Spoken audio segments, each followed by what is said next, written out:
तो परीक्षा के दौरान समय का प्रबंधन करेंगे। सबसे पहले अपने एडमिट कार्ड के इंस्ट्रक्शंस को अच्छी तरह से पढ़ लें। एडमिट कार्ड पर आपको सेल्फ डिक्लेरेशन जो पहले पेज पर ही है, यानी अंडरटेकिंग को आपको भरना होता है। तो अंडरटेकिंग यानी सेल्फ डिक्लेरेशन जो है, ईमानदारी से उसको फिल कर लें आप। एडमिट कार्ड को ध्यान से पढ़ें, उसमें ये चेक कर लें कि आपकी शिफ्ट कौन सी है। देखिए सेकंड शिफ्ट जैसे इसमें लिखा हुआ है, रिपोर्टिंग टाइम 1:30 यानी 1:30 PM लिखा हुआ है, 1:30 पहुंचना है। और गेट क्लोजिंग टाइम दिया हुआ सेंटर का 2:30 यानी 2:30 गेट क्लोज हो जाएगा।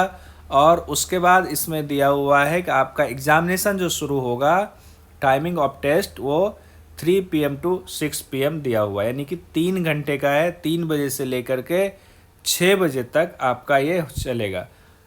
और फिर जो आपका वेन्यू है, जो सेंटर है, उस सेंटर का अच्छे से देख लें कि क्या लिखा हुआ है। जैसे ये है RM22 facility solutions Delhi 365 lotus building Sultanpur Sultanpuri metro station 110030। कई बार एक ही जगह का नाम, मान ली दिल्ली में बहुत सारी जगह ऐसा है कि स्कूल ब्लॉक यहाँ भी है तो स्कूल ब्लॉक पता चला 15 किलोमीटर दूर भी कहीं होगा। एक जगह का नाम दो जगह हो सकता है, लेकिन ये जो दिल्ली लास्ट में लिखा है ना 110030, ये एड्रेस का सबसे मार्का है, ये एक ही जगह होगा। वैसे जितने सेंटर हैं उसको आप मारोगे अगर अपने गूगल मैप पे तो आ जाता है, लेकिन उस दौरान भी आप ये चेक कर लेना 110030 या जिनका भी जो है दिल्ली का जो पिन कोड है वो पिन कोड मैच कर रहा है या नहीं कर रहा है। नीचे आपका यहाँ है 4 नंबर में 3 बॉक्स दिया हुआ है।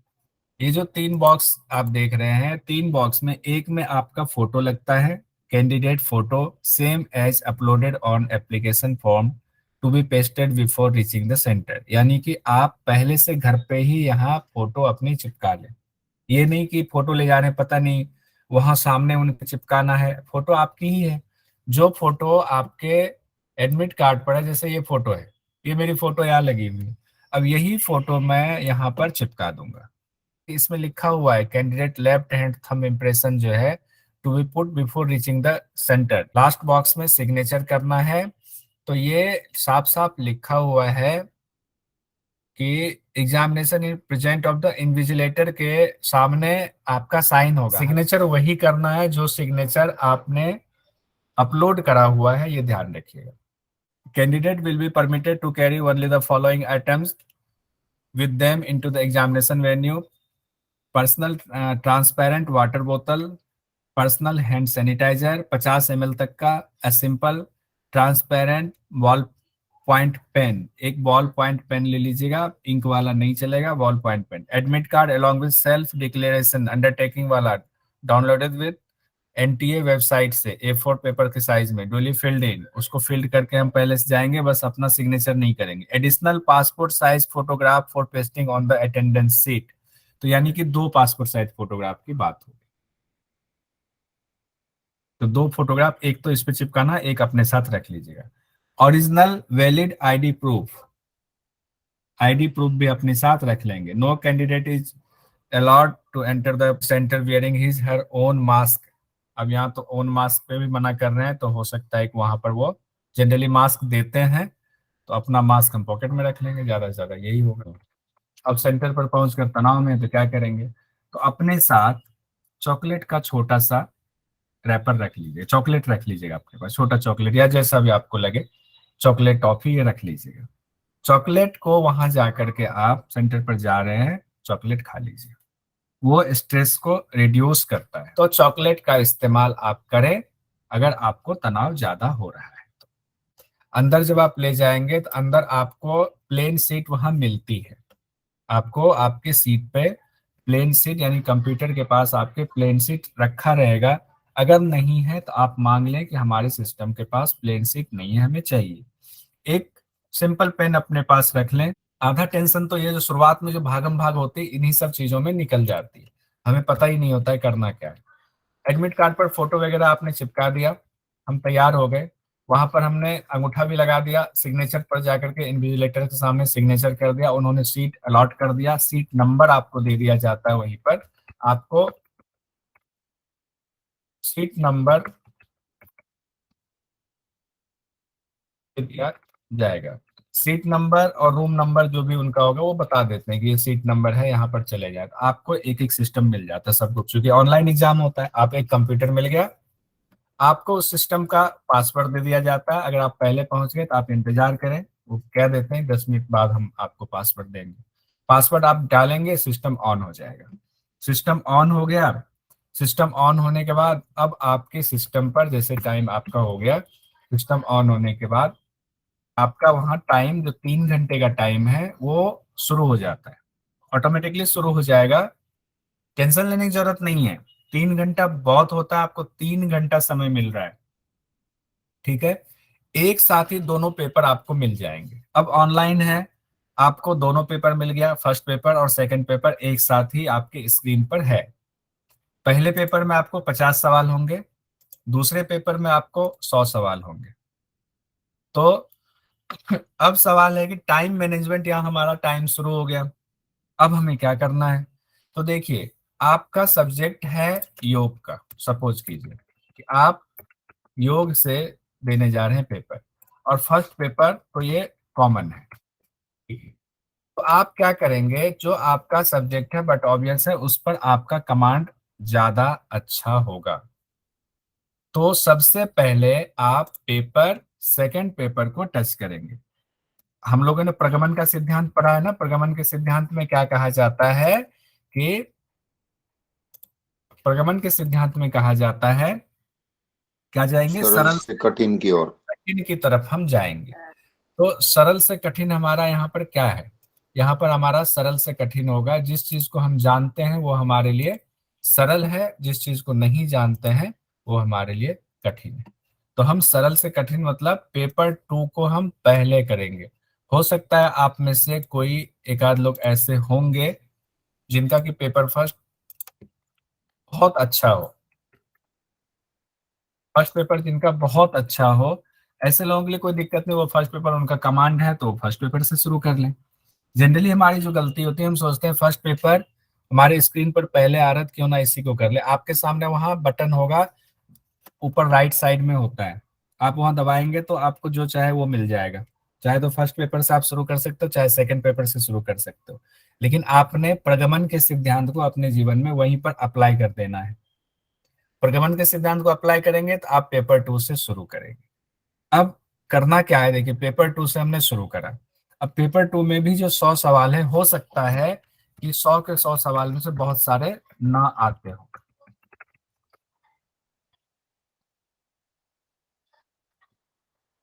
ठीक है। लेकिन जो आता है उसको टिक लगाएंगे। जैसे पहला क्वेश्चन हमारा है, पहला क्वेश्चन हमें समझ नहीं आ रहा, लेकिन लगता है कि शायद थोड़ा समय होता तो हम इसको कर लेते।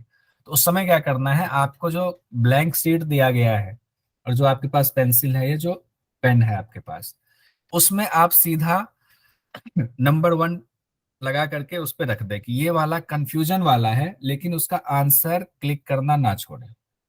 आंसर आप उसको क्लिक कर दें और वहां आप मार्किंग कर ले अपने उस पे एक कोने में, छोटा सा, बहुत बड़ा ना, छोटा सा लिख ले। फिर आगे बढ़े। जो आपका कंफर्म है वो तो आप करते जाए, उसको नोट डाउन करने की जरूरत नहीं है। सपोज कि ये 100 में से 10 सवाल आपके ऐसे होंगे, जो 10 सवाल आपको लगता होगा कि ये 10 सवाल हम कंफ्यूजन वाला है, या जब समय मिलेगा तो इसको विचार करेंगे, फिर हम अपने दिमाग पर जोर डालेंगे और फिर हम उसको करेंगे। वो 10 के 10 सवाल को आपको अटेम्प्ट करना है, उसको छोड़ना नहीं है। अटेम्प्ट आपको कर देना है, अटेम्प्ट करके उसी समय कागज पे नंबर नोट कर लेना है। क्यों नंबर नोट कर लेना है? क्योंकि मैंने ये अपने ऊपर देखा हुआ अप्लाई करके कि जब हम कर रहे थे तो अब उसके बाद हमें क्वेश्चन ढूंढने में दिक्कत हो रही थी। सब कुछ कीजिए आपके सामने, अब आपको पता ही नहीं कौन सा क्वेश्चन हमें ढूंढना है, कैसे मिलेगा, वो कहाँ था, अरे कितने नंबर का था, पता नहीं चल पा रहा है हमें। तो आप उसने नोट किया हुआ है, तो नोट करने पर खट से आप वो पेज पलटोगे, आपको ये है, आपका समय काफी बच जाएगा। दिमाग पे जो वहां कोई भी एक्स्ट्रा दिमाग पर जोर नहीं लगाना है। ये हो गया। सेकंड पेपर आपका, चूंकि आपका कमांड है, सेकंड पेपर पर आपका विषय है, बहुत अच्छी तैयारी की है आपने, आपने 100 कर दिया। 100 करने के बाद उसके बाद आपने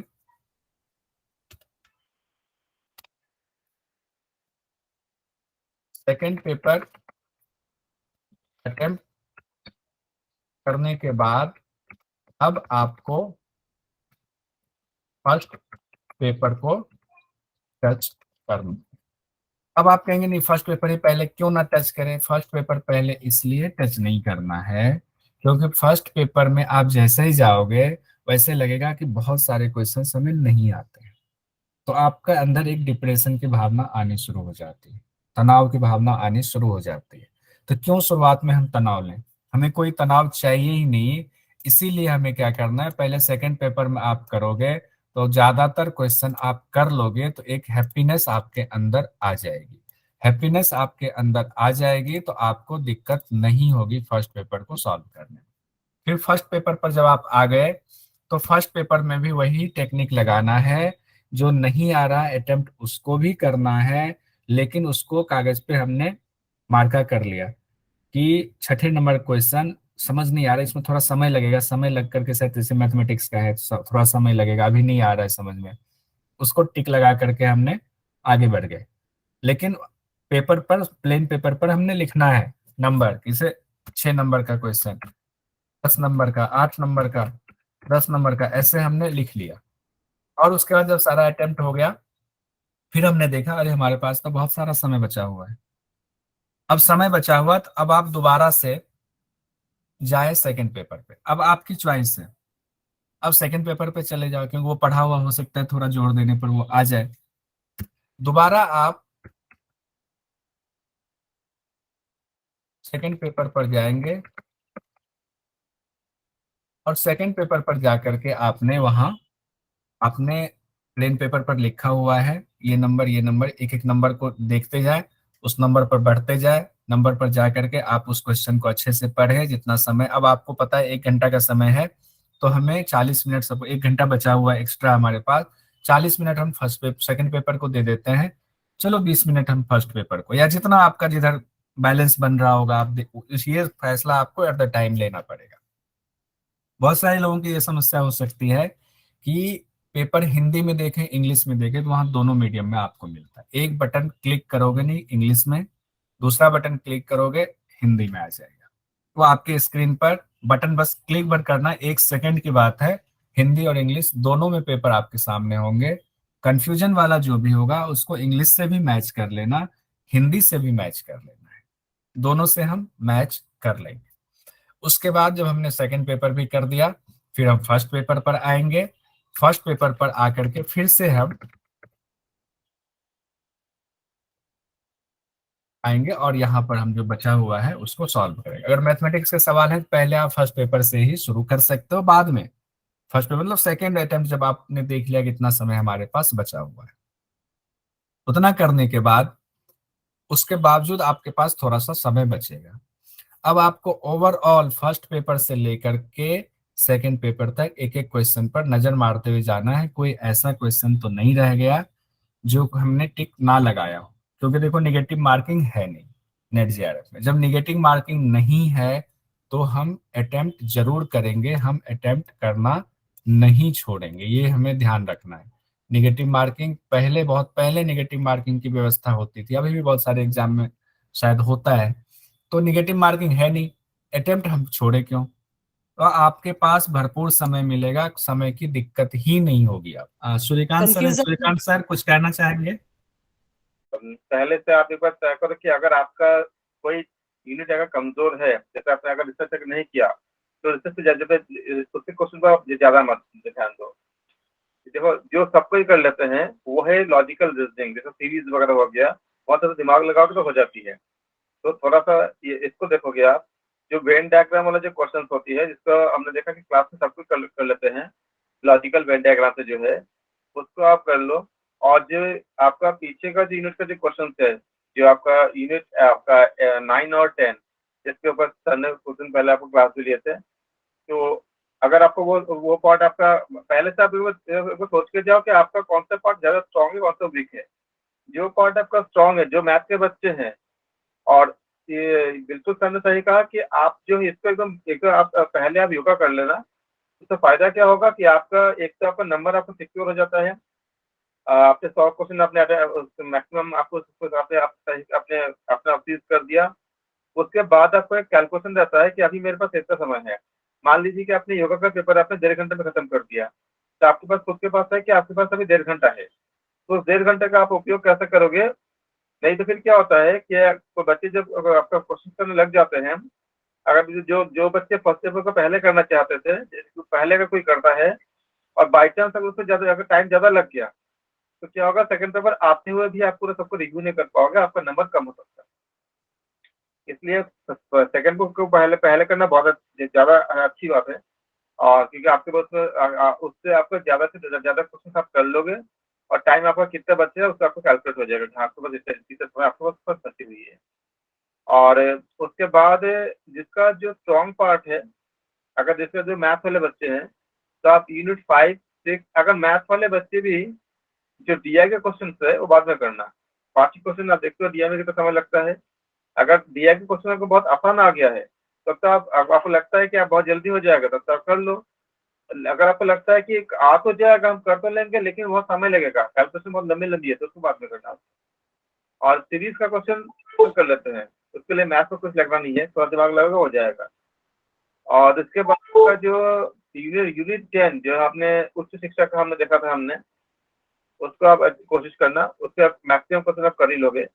और यूनिट 9 में क्या होती है आपका पूरा पर्यावरण। तो पर्यावरण के बारे में हम लोग बचपन से पढ़ते आ रहे हैं, अगर आप उसको थोड़ा सा दिमाग लगाओगे तो हो जाता है वो क्वेश्चन, तो हो जाएगा, कुछ नहीं है। बोध वाला जरूर करना, क्योंकि बोध का क्वेश्चन जो होता है, एक पैराग्राफ दी जाती है, उसमें कुछ भी जानना समझना नहीं है, उसी जगह आप रीड करोगे, उसी जगह आप करोगे, तो उसका आप छोड़ना मत, वो तो आपको मतलब एकदम आराम से नंबर देगा।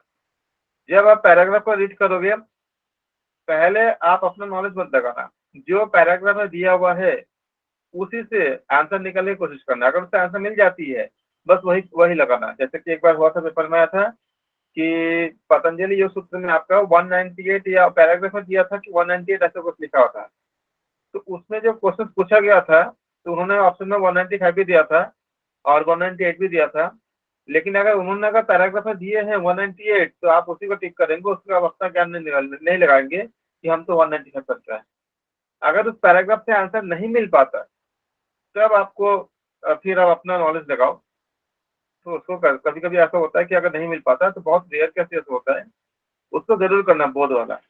आपको मैथ आता हो ना आता हो, बोध आपको जरूर आ जाएगा ये पैराग्राफ देखते से। और इसके बाद अपना अगर आपका मैथ का बैकग्राउंड है, तो फिर आप उसके अकॉर्डिंग आप यूनिट 5, 6, 7 का क्वेश्चन आराम से कर लो। मैथ का बैकग्राउंड नहीं भी है, तो यूनिट 5, 6 में आपका कोडिंग, डिकोडिंग और आपका जो लॉजिकल क्वेश्चन सीरीज वगैरह, इसको जरूर कर लो। उसको एजीओटी को आप एक बार रिव्यू कर लेना, एजीओटी जब हमने बात किया था, और उसे ऐसे करो, छोड़ना कोई क्वेश्चन मत है। जो क्वेश्चन आपसे आराम से हो जाता है, वो कौन सा है? Teaching aptitude. अगर आपको वहाँ पे थोड़ा सोचोगे, तो ऑलमोस्ट आंसर निकल जाती है। अगर बहुत अच्छा नहीं भी पढ़ा आपने, तो भी आपका आंसर निकल जाती है, टीचिंग एप्टीट्यूड का आंसर वो बन जाती है। और बाद में वही है कि आपको जो पार्ट सबसे इजी वहाँ लगता हो, उसको पहले करना, एक बार जैसे सर ने बताया। और वहाँ पे आपका बटन भी होता है, अगर आपके पास अगर पेज वगैरह आप नहीं कर पा रहे हो, तो वहाँ पे ऐसा ऑप्शन भी होता है कि फॉर रिव्यू लेटर, तो उस पर भी आप क्लिक कर सकते हो। मतलब आपको बाद में आपका रिव्यू करनी है, तो उसमें भी आप कर सकते हो। और 10 मिनट में आप पूरा क्वेश्चन को एक बार पढ़ लेना पहले, कि कौन सा आपके लिए 3 हिस्से में आप डिवाइड कर सकते हो। एक ऐसा जो आपसे बिल्कुल नहीं हो रही है, उसका वो तुक्का ही माननी है। और दूसरा ऐसा जो आपसे बिल्कुल हो जा रहा है, आराम से हो जा रही है, अगर एक समय के अंदर हो जाएगा। और तीसरा ऐसा जो हो तो जाएगा, लेकिन टाइम टेकिंग होगा। तो फिर इसमें आपका ऑर्डर क्या होगा? जो आराम से हो जा रहा है और जो आपको मतलब ये आपको आता है, उसको पहले कर लो। और उसके बाद जिसका आपको थोड़ा समय देकर करनी है, जैसे डीआई के क्वेश्चन वगैरह, उसे कर लो। और जिसका आपको लगता है कि तुक्का ही मारनी है, कुछ नहीं आ रहा है, उसे तुक्का मारने के लिए तो कुछ है ही नहीं, होता फटफट मारोगे। लेकिन तुक्का मारते समय भी रॉन्ग आंसर एलिमिनेशन का अगर लग जाता है, तो वहाँ पे आपको तुक्का भी ज्यादा सही होने का चांस होते हैं। बाकी सब सर ने बता ही दिया अच्छे से पूरा। उससे मतलब उससे बेहतर और कुछ हो नहीं सकता है।